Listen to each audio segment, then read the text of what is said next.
Welcome back, Nets fans. It is basketball time. We are back. Dexter Henry here for NetsDaily.com. And today, here at Media Day, a lot was talked about with the Nets about their expectations for the upcoming season.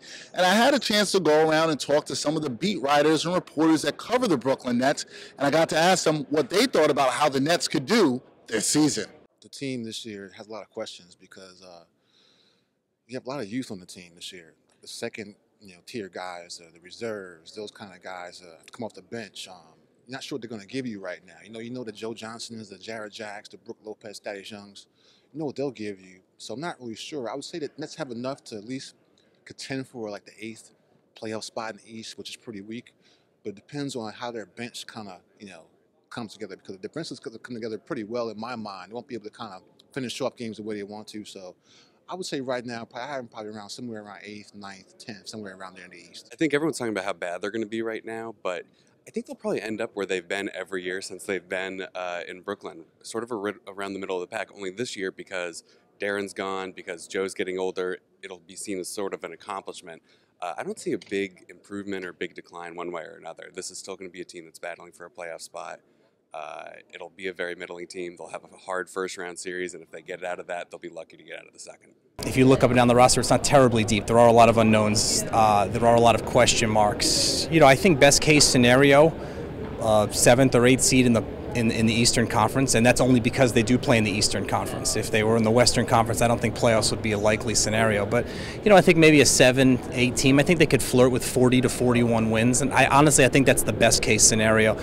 But I think the best case scenario is more possible for the Nets this year than in recent years because of the character of the guys they have on the team, as long as they stay healthy. Probably borderline playoff team. If a lot of things go right, this team probably sneaks in the bottom of the Eastern Conference. If things go wrong, then all of a sudden you're looking at potentially being in that lottery and then having to sweat that night when your pick could possibly be number 1 and go to the Boston Celtics because you don't own it. So, if things go right, I'd say borderline playoff team. If they go wrong, things could spiral, and it would be ugly if, in fact, the Celtics land one of those top 5 picks in the draft. There's a lot of questions with this team. I mean, nobody knows how good Jared Jack's going to be in the starting role. I think a pessimist view, which is generally what I take, is that they're not going to be very good. I would not peg them for the playoffs at this point, but the big question is, how is he going to perform with the starting lineup? Jared Jack, is Bogdanovich going to take a step forward? Can Brook build on the last couple months? Can Thaddeus complement him?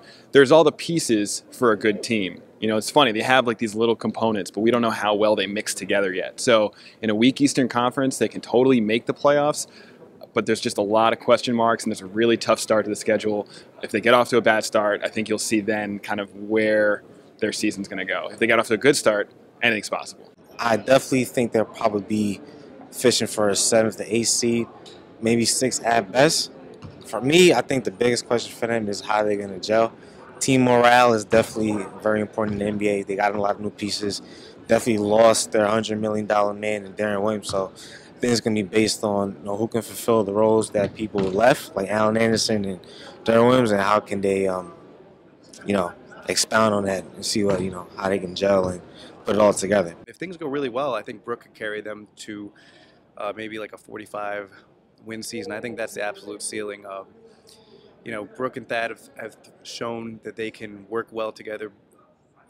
In the Nets' first year in Brooklyn, Brook played really well, and people forget that was a 48-win team, and Darren Williams wasn't at his best that season. So I think it's realistic to think. I think Brook is going to be a bit of a monster this year. I think he's going to have a really big year, and if he does that, I think the ceiling is around 45 wins. So there you have it. There are a lot of mixed reviews about what the Nets can do this season. You heard a bunch of different takes from different reporters.